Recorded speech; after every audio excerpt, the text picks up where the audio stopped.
So first things first, what we are going to do is we are going to find the zeros of this, since k is just a constant, quadratic formula, and you will figure out that this has a complex conjugate zeros at -1 plus minus 3j, and then your n, your poles, this factors out nicely. I will also do this on MATLAB and show you how you can solve this so you can find the poles. The poles are -15, -10, -8, and -5. And then since for the centroid you will need n minus m, so we have a total of 4 minus 2, we have 2. Now for the centroid, it will be the poles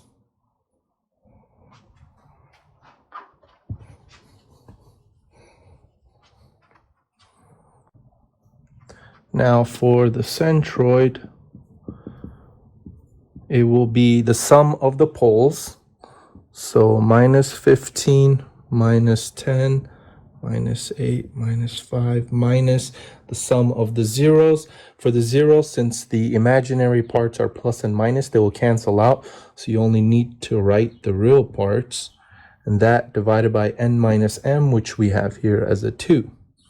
So this will end up just being -38 plus 2 over 2, and we get the centroid at -18. Now how you figure out the asymptotes is the formula 180 degrees by n minus m. So n minus m, we have 2. And since they have to be odd multiples, it will be plus minus 90 degrees.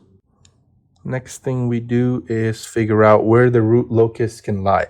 Since the root locus can only lie in between zeros and poles, and to the left and right of them have to be odd numbers, so it will only be able to be from -5 to -8 and from -10 to -15. So what I mean by this, so we are going to write out, so here is -1, and we have a 0 here and a 0 here. -1 plus 3j, then we have a pole at -5, so at -8, -10, and -15. And then we have a centroid at 18 with asymptotes plus minus 90 degrees.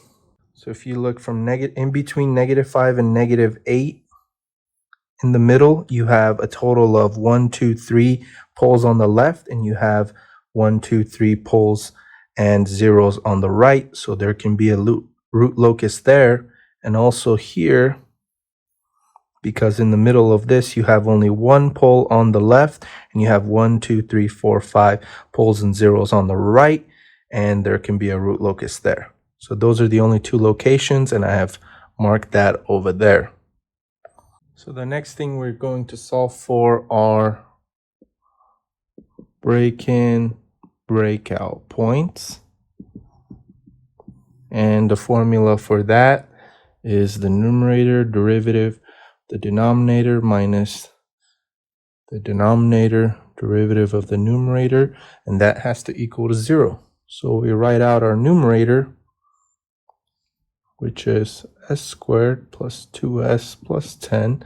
Then we take the derivative of that, 2s plus 2.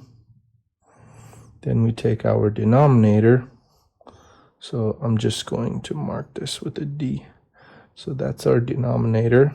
And then the derivative of the denominator, which will just be 4s cubed plus 114s squared plus 1030s plus 2950. And then we go ahead and do that. So we have our numerator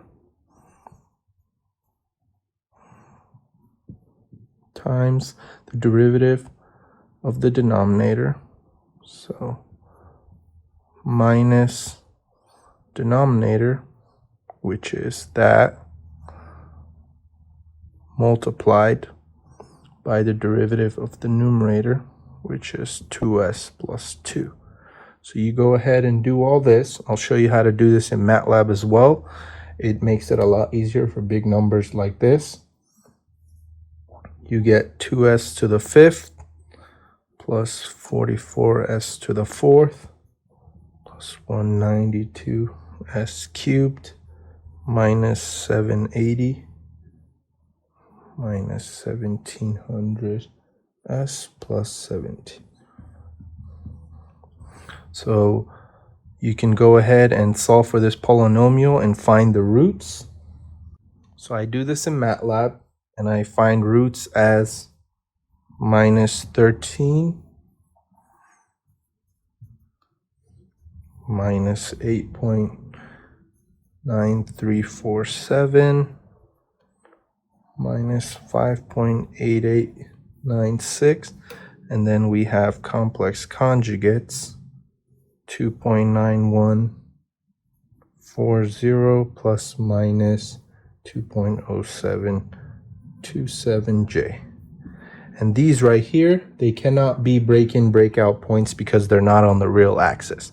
So automatically we ignore these. From these three, as you'll notice, if we look at the root locus, the negative 8.9 is not even on the root locus. So negative 13 is in between this, negative 5.88 is in between this, but negative 8.9 is not on the root locus, so it can't be that. So we have break 1, negative 5.89, and break 2, negative 13. So here's what it means with these breakaway points. So if you go ahead and you sketch it, you have a 0 there. So this is minus 1 plus 3j, minus 1 minus 3j. Then you have at negative 15, negative 10,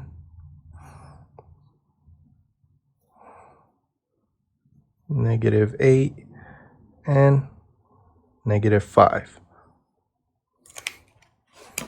So what that means, since we have a root locus here and here, and we had a centroid at negative 18, what the breakaway points mean is, so for breakaway 5.89 will essentially be here. So what it will do is it will go towards the zeros, and then the one at negative 13, it will eventually go to infinity towards the centroid. So now for angle of departure, we need to have complex poles, but because all our poles are real numbers, we have no angle. So no angle of departure. But in case we did, the formula for that is just the sum angle of the zeros minus the sum angle of the poles. But in this case, we do not have an angle of departure. So now we are going to solve for angle of arrival, and for an angle of arrival we need to have complex zeros. In our case we do have complex zeros, so we will have an angle of arrival. And that one is just 180 degrees plus the sum angle of the poles minus the sum angle of the zeros. So we are going in our graph, we had 2 zeros plus 3j and minus 1 minus 3j.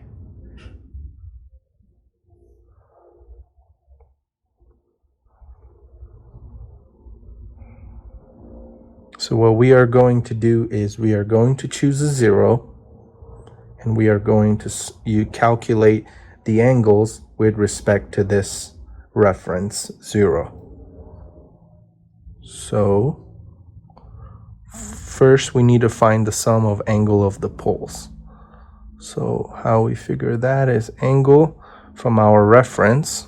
So minus 1 plus 3j minus, so we're going to go from here to the first pole, so minus 5.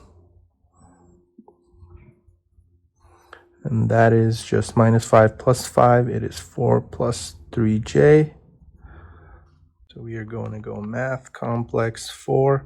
We're going to do 4 plus 3j, and we get 36.8699 degrees. If you did this by hand, what you can do is, now if we did this by hand, so we always do inverse tangent, and tangent from here is opposite over adjacent. From -1 to -5 is a length of 4 and a height of 3 because of the 3j. So it's 4 over 3, but because it's inverse, it's 3 over 4. So we do inverse 3 divided by 4, and as you can see, we get the same result. Now we are going to do the next one from our reference, minus 1 plus 3j minus, so we are now going to go from here to the -8, and so it will be -8. This will just be angle, so plus 8 minus 1, 7 plus 3j, and that is going to be 7 plus 3j. We get 23.1986.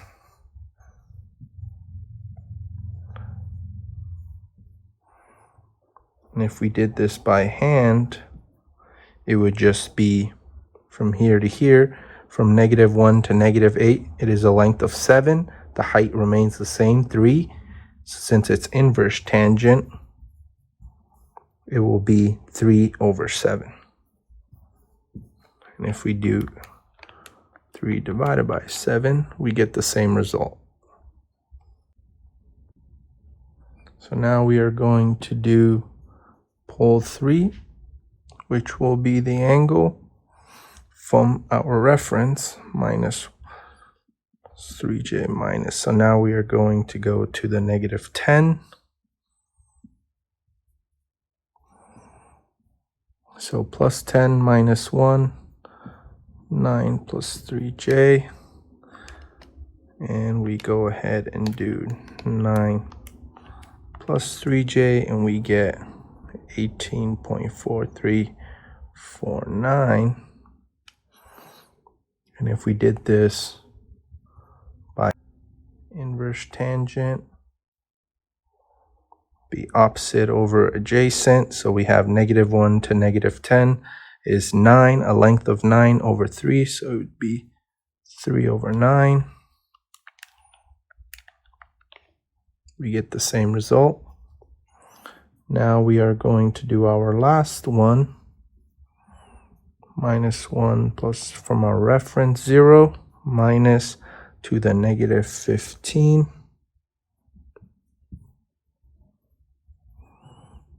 So plus 15 minus 1, 14 plus 3j, and that gets us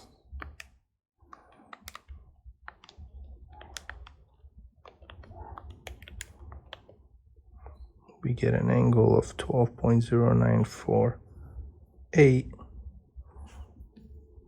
We did this by hand.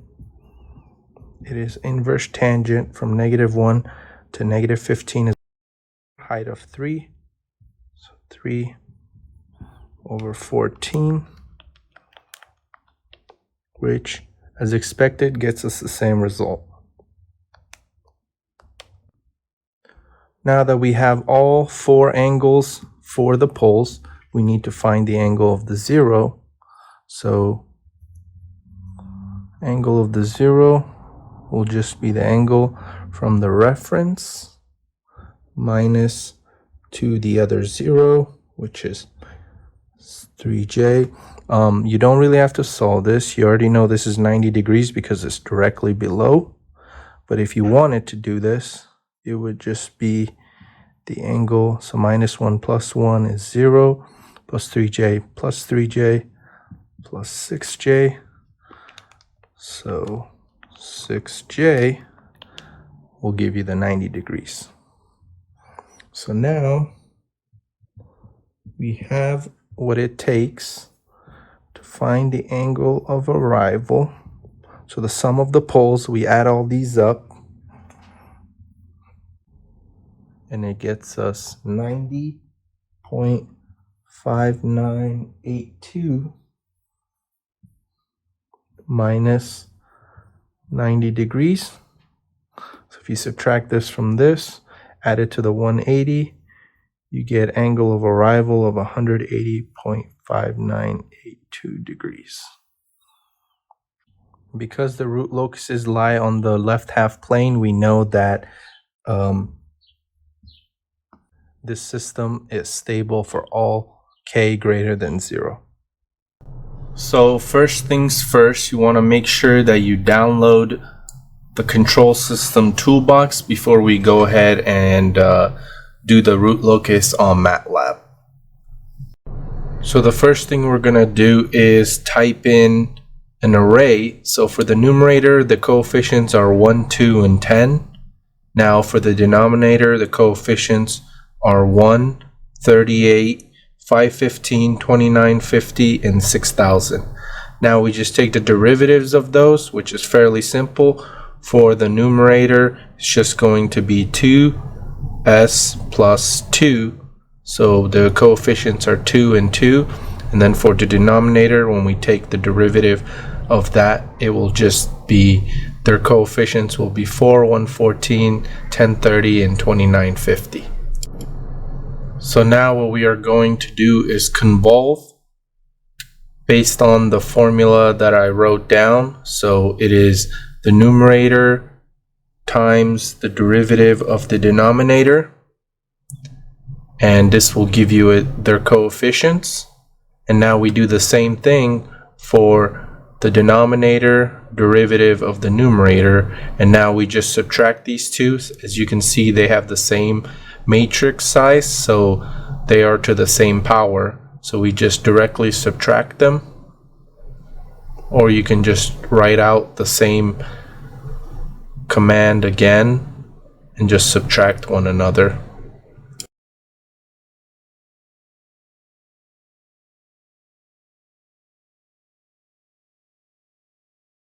So now that we have completed that equation, now we are going to find the roots.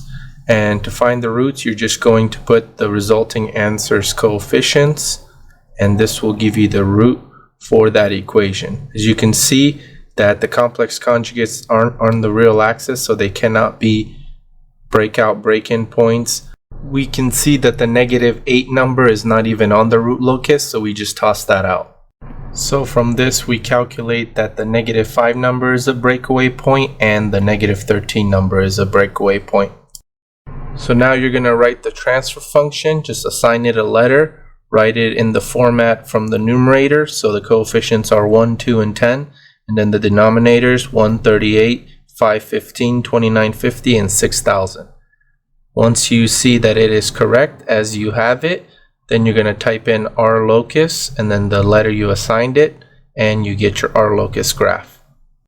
Notice that at the -13 breakaway point that the graph goes towards infinity, and it is in respect to the centroid.